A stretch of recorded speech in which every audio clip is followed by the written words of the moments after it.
Chapter 6. Water. Water. 2 hours later, that is, about 4 o'clock, I woke up, for so soon as the first heavy demand of bodily fatigue had been satisfied, the torturing thirst from which I was suffering asserted itself. I could sleep no more. I had been dreaming that I was bathing in a running stream, with green banks and trees upon them, and I awoke to find myself in this arid wilderness, and to remember, as Umbopa had said, that if we did not find water this day we must perish miserably. No human creature could live long without water in that heat.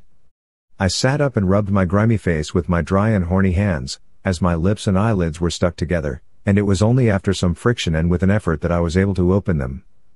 It was not far from dawn, but there was none of the bright feel of dawn in the air, which was thick with a hot murkiness that I cannot describe. The others were still sleeping. Presently it began to grow light enough to read, so I drew out a little pocket copy of the Ingoldsby Legends which I had brought with me, and read the Jackdaw of Reims. When I got to where a nice little boy held a golden ewer, embossed, and filled with water as pure as any that flows between Reims and Namur. Literally I smacked my cracking lips, or rather tried to smack them. The mere thought of that pure water made me mad. If the Cardinal had been there with his bell, book, and candle, I would have whipped in and drunk his water up, yes, even if he had filled it already with the suds of soap worthy of washing the hands of the Pope, and I knew that the whole consecrated curse of the Catholic Church should fall upon me for so doing. I almost think that I must have been a little light-headed with thirst, weariness and the want of food, for I fell to thinking how astonished the Cardinal and his nice little boy and the Jackdaw would have looked to see a burnt-up, brown-eyed, grizzly-haired little elephant hunter suddenly bound between them, put his dirty face into the basin, and swallow every drop of the precious water. The idea amused me so much that I laughed or rather cackled aloud, which woke the others, and they began to rub their dirty faces and drag their gummed-up lips and eyelids apart. As soon as we were all well awake we began to discuss the situation, which was serious enough. Not a drop of water was left. We turned the bottles upside down, and licked their tops, but it was a failure, they were dry as a bone. Good, who had charge of the flask of brandy, got it out and looked at it longingly, but Sir Henry promptly took it away from him, for to drink raw spirit would only have been to precipitate the end. If we do not find water we shall die, he said. If we can trust to the old Dom's map there should be some about, I said, but nobody seemed to derive much satisfaction from this remark. It was so evident that no great faith could be put in the map. Now it was gradually growing light, and as we sat staring blankly at each other, I observed the Hottentot Van Vogel rise and begin to walk about with his eyes on the ground. Presently he stopped short, and uttering a guttural exclamation, pointed to the earth. "What is it?" we exclaimed, and rising simultaneously we went to where he was standing staring at the sand. "Well," I said, "it is fresh springbok spoor, what of it?" "Springbucks do not go far from water," he answered in Dutch. "No," I answered, "I forgot, and thank God for it." This little discovery put new life into us, for it is wonderful, when a man is in a desperate position, how he catches at the slightest hope, and feels almost happy. On a dark night a single star is better than nothing. Meanwhile Van Vogel was lifting his snub nose, and sniffing the hot air for all the world like an old impala ram who scents danger. Presently he spoke again. "I smell water," he said. Then we felt quite jubilant, for we knew what a wonderful instinct these wild-bred men possess. Just at that moment the sun came up gloriously, and revealed so grand a sight to our astonished eyes that for a moment or two we even forgot our thirst. There, not more than 40 or 50 miles from us, glittering like silver in the early rays of the morning sun, soared Sheba's breasts, and stretching away for hundreds of miles on either side of them ran the great Suleiman Berg. Now that, sitting here, I attempt to describe the extraordinary grandeur and beauty of that sight, language seems to fail me. I am impotent even before its memory. Straight before us, rose two enormous mountains, the like of which are not, I believe, to be seen in Africa, if indeed there are any others such in the world, measuring each of them at least 15,000 feet in height, standing not more than a dozen miles apart, linked together by a precipitous cliff of rock, and towering in awful white solemnity straight into the sky. These mountains placed thus, like the pillars of a gigantic gateway, are shaped after the fashion of a woman's breasts, and at times the mists and shadows beneath them take the form of a recumbent woman, veiled mysteriously in sleep. Their bases swell gently from the plain, looking at that distance perfectly round and smooth, and upon the top of each is a vast hillock covered with snow, exactly corresponding to the nipple on the female breast. The stretch of cliff that connects them appears to be some thousands of feet in height, and perfectly precipitous, and on each flank of them, so far as the eye can reach, extend similar lines of cliff, broken only here and there by flat table-topped mountains, something like the world-famed one at Cape Town, a formation, by the way, that is very common in Africa. To describe the comprehensive grandeur of that view is beyond my powers. There was something so inexpressibly solemn and overpowering about those huge volcanoes, for doubtless they are extinct volcanoes, that it quite awed us. For a while the morning lights played upon the snow and the brown and swelling masses beneath, and then, as though to veil the majestic sight from our curious eyes, strange vapors and clouds gathered and increased around the mountains, till presently we could only trace their pure and gigantic outlines, showing ghost-like through the fleecy envelope.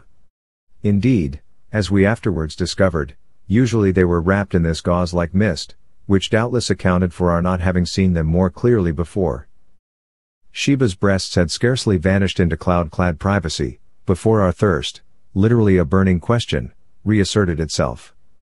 It was all very well for Ventvogel to say that he smelt water, but we could see no signs of it, look which way we would.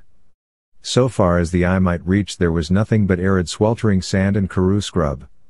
We walked round the hillock and gazed about anxiously on the other side, but it was the same story, not a drop of water could be found, there was no indication of a pan, a pool, or a spring.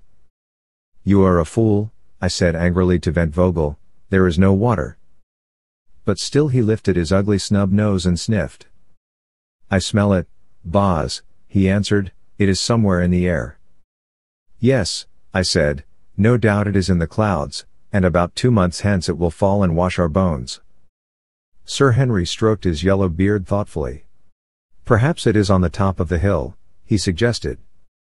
"Rot," said Good, "who ever heard of water being found at the top of a hill?"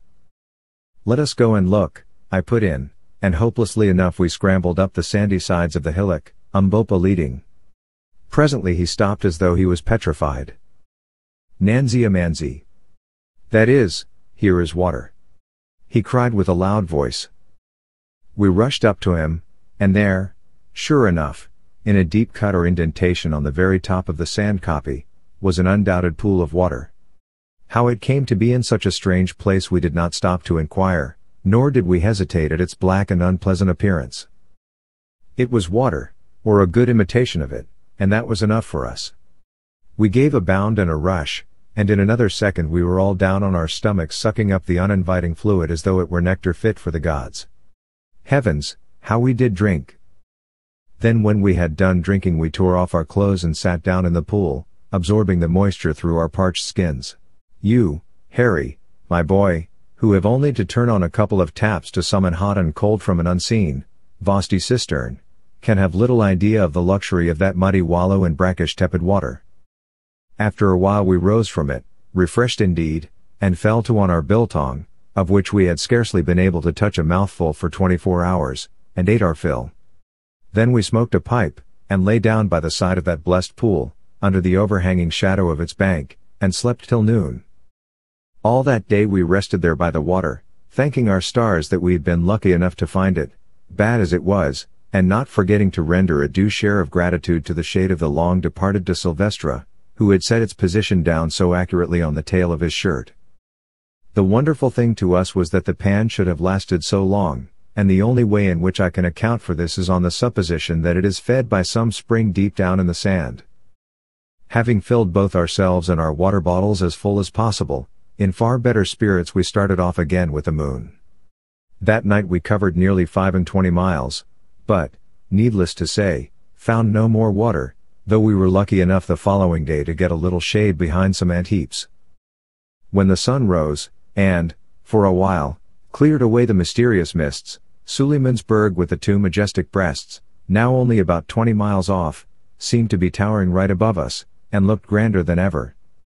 At the approach of evening we marched again, and, To cut a long story short, by daylight next morning found ourselves upon the lowest slopes of Sheba's left breast, for which we had been steadily steering. By this time our water was exhausted once more, and we were suffering severely from thirst, nor indeed could we see any chance of relieving it till we reached the snow line far, far above us. After resting an hour or two, driven to it by our torturing thirst, we went on, toiling painfully in the burning heat up the lava slopes, for we found that the huge base of the mountain was composed entirely of lava beds belched from the bowels of the earth in some far past age. By 11 o'clock we were utterly exhausted, and, generally speaking, in a very bad state indeed. The lava clinker, over which we must drag ourselves, though smooth compared with some clinker I have heard of, such as that on the island of Ascension, for instance, was yet rough enough to make our feet very sore, and this, together with our other miseries, had pretty well finished us. A few hundred yards above us were some large lumps of lava, and towards these we steered with the intention of lying down beneath their shade. We reached them, and to our surprise, so far as we had a capacity for surprise left in us, on a little plateau or ridge close by we saw that the clinker was covered with a dense green growth. Evidently soil formed of decomposed lava had rested there, and in due course had become the receptacle of seeds deposited by birds. But we did not take much further interest in the green growth, for one cannot live on grass like Nebuchadnezzar. That requires a special dispensation of providence and peculiar digestive organs. So we sat down under the rocks and groaned, and for one I wished heartily that we had never started on this fool's errand. As we were sitting there I saw Umbopa get up and hobble towards the patch of green, and a few minutes afterwards, to my great astonishment, I perceived that usually very dignified individual dancing and shouting like a maniac, and waving something green. Off we all scrambled towards him as fast as our wearied limbs would carry us, hoping that he had found water. "What is it, Umbopa, son of a fool?" I shouted in Zulu. "It is food and water, Macumazahn," and again he waved the green thing. Then I saw what he had found. It was a melon. We had hit upon a patch of wild melons, thousands of them, and dead ripe. Melons. I yelled to Good, who was next me, and in another minute his false teeth were fixed in one of them. I think we ate about 6 each before we had done, and poor fruit as they were, I doubt if I ever thought anything nicer. But melons are not very nutritious, and when we had satisfied our thirst with their pulpy substance, and put a stock to cool by the simple process of cutting them in two and setting them end on in the hot sun to grow cold by evaporation, we began to feel exceedingly hungry. We had still some biltong left, but our stomachs turned from biltong, and besides, we were obliged to be very sparing of it, for we could not say when we should find more food. Just at this moment a lucky thing chanced. Looking across the desert I saw a flock of about 10 large birds flying straight towards us. "Skit, Boz, skit. Shoot, master, shoot," whispered the Hottentot, throwing himself on his face, an example which we all followed. Then I saw that the birds were a flock of pow or bustards, and that they would pass within 50 yards of my head. Taking one of the repeating Winchesters, I waited till they were nearly over us, and then jumped to my feet. On seeing me the pow bunched up together, as I expected that they would, and I fired 2 shots straight into the thick of them, and, as luck would have it, brought one down, a fine fellow, that weighed about 20 pounds. In half an hour we had a fire made of dry melon stalks, and he was toasting over it, and we made such a feed as we had not tasted for a week. We ate that pow, nothing was left of him but his leg bones and his beak, and we felt not a little the better afterwards. That night we went on again with the moon, carrying as many melons as we could with us. As we ascended we found the air grew cooler and cooler, which was a great relief to us, and at dawn, so far as we could judge, we were not more than about a dozen miles from the snow line.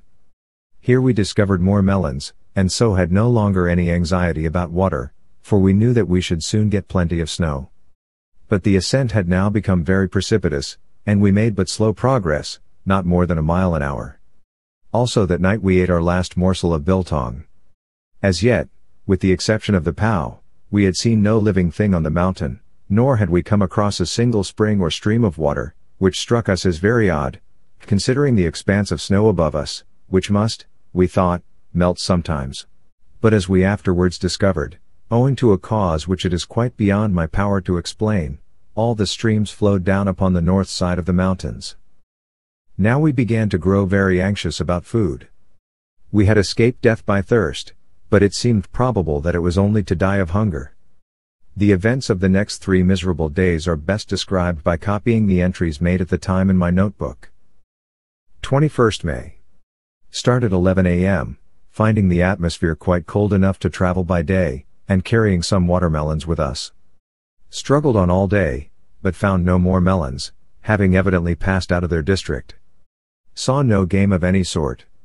Halted for the night at sundown, having had no food for many hours. Suffered much during the night from cold. 22nd. Started at sunrise again, feeling very faint and weak. Only made about 5 miles all day, found some patches of snow, of which we ate, but nothing else. Camped at night under the edge of a great plateau. Cold bitter.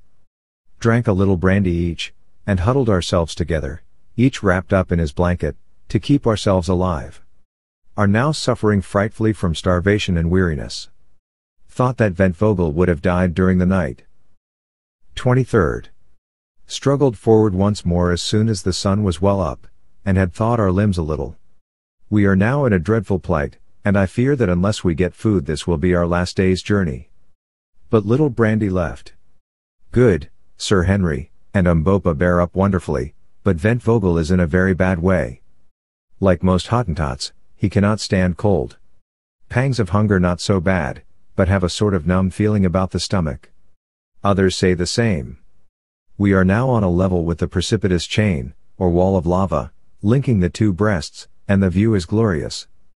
Behind us the glowing desert rolls away to the horizon, and before us lie mile upon mile of smooth hard snow almost level, but swelling gently upwards, out of the center of which the nipple of the mountain, that appears to be some miles in circumference, rises about 4,000 feet into the sky. Not a living thing is to be seen. God help us, I fear that our time has come. And now I will drop the journal, partly because it is not very interesting reading, also what follows requires telling rather more fully. All that day, the 23rd May, we struggled slowly up the incline of snow, lying down from time to rest. A strange gaunt crew we must have looked, while, laden as we were, we dragged our weary feet over the dazzling plain, glaring round us with hungry eyes. Not that there was much use in glaring, for we could see nothing to eat. We did not accomplish more than 7 miles that day. Just before sunset we found ourselves exactly under the nipple of Sheba's left breast, which towered thousands of feet into the air, a vast smooth hillock of frozen snow. Weak as we were, we could not but appreciate the wonderful scene, made even more splendid by the flying rays of light from the setting sun, which here and there stained the snow blood red, and crowned the great dome above us with a diadem of glory. I say, gasped Good, presently, we ought to be somewhere near the cave the old gentleman wrote about. Yes, said I, if there is a cave.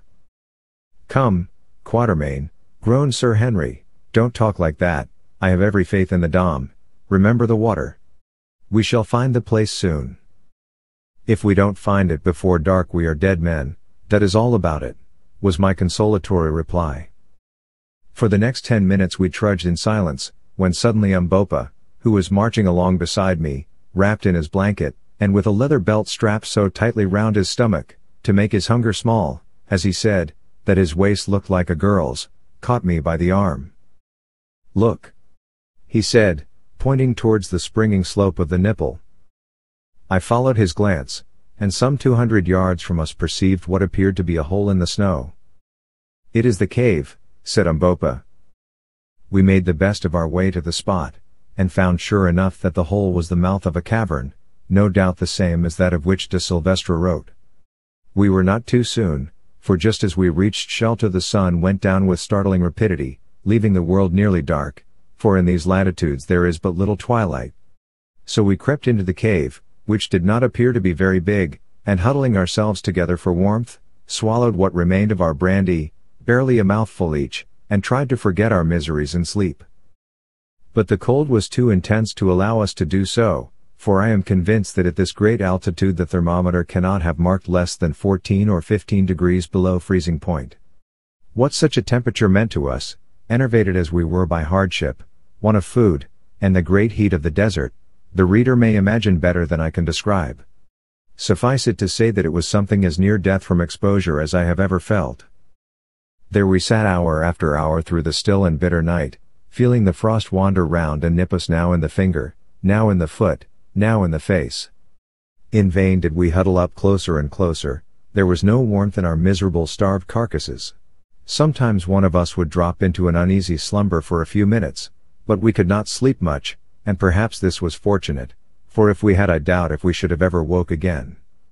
Indeed, I believe that it was only by force of will that we kept ourselves alive at all. Not very long before dawn I heard the Hottentot Ventfogle, whose teeth had been chattering all night like castanets, give a deep sigh. Then his teeth stopped chattering. I did not think anything of it at the time, concluding that he had gone to sleep. His back was resting against mine, and it seemed to grow colder and colder, till at last it felt like ice. At length the air began to grow grey with light, then golden arrows sped across the snow, and at last the glorious sun peeped above the lava wall and looked in upon our half-frozen forms. Also it looked upon Ventfogle, sitting there amongst us, stone dead. No wonder his back felt cold, poor fellow. He had died when I heard him sigh, and was now frozen almost stiff. Shocked beyond measure, we dragged ourselves from the corpse.